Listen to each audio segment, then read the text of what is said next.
This segment is brought to you by the Kansas Soybean Commission, the Soybean Checkoff, progress powered by Kansas farmers.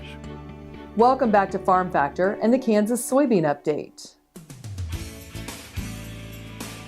This is the Kansas Soybean Update. It's brought to you by the Kansas Soybean Commission, the Soybean Checkoff, progress powered by Kansas farmers.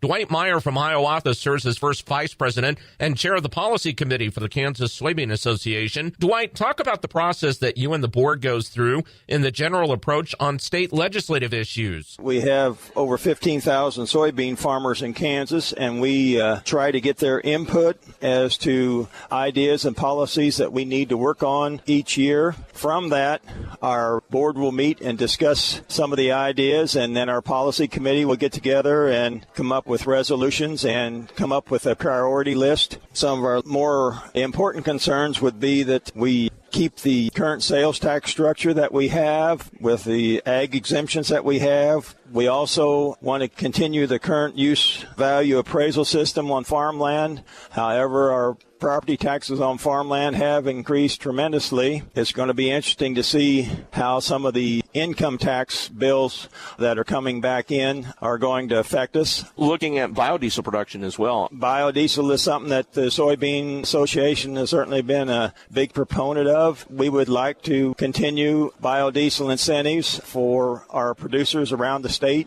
Another thing that people look at is a lot about infrastructure and looking at bridges, or at least probably more about the integrity of bridges. We have numerous bridges in the state that were built back many years ago, and we are working with the Kansas Department of Transportation and the Soy Transportation Coalition Project in order to make the testing these bridges simpler and make sure that we're getting them tested correctly as far as for the weight limits that they can stand. There's a lot of new legislators here within the state of Kansas who are just starting, not all with agricultural knowledge. It is interesting that you can come to a breakfast such as this, or also we have our own legislative day, which we had in latter part of January, where we had a very huge crowd of legislators come to our luncheon, and we were able to converse with them, and several of our board was here, and we could bring up issues, and we got to meet the people and let them know that they can come to us as a resource if they have agricultural type questions. We also attend some other functions to try to get to know our legislators, and so that they also get to know us and they're comfortable with visiting with us as well as we are with them. Those were the comments of Dwight Meyer from Hiawatha, who serves as first vice president of the Kansas Soybean Association, on this edition of the Kansas Soybean Update. It's brought to you by the Kansas Soybean Commission, the Soybean Checkoff, progress powered by Kansas farmers. Learn more at kansassoybeans.org. For Kansas Soybeans, I'm Greg Akagi.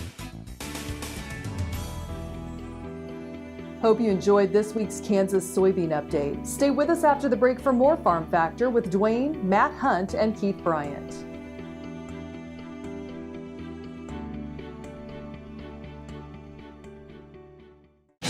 This Medford, New Jersey school bus runs on biodiesel, and so do these. In fact, all of these buses run on clean-burning biodiesel, which is great because the more we use biodiesel in our heavy-duty vehicles, the less carbon pollution in our air. Think how great it would be if more of our school buses ran on biodiesel. More biodiesel, less carbon pollution. More is less. Biodiesel, America's advanced biofuel.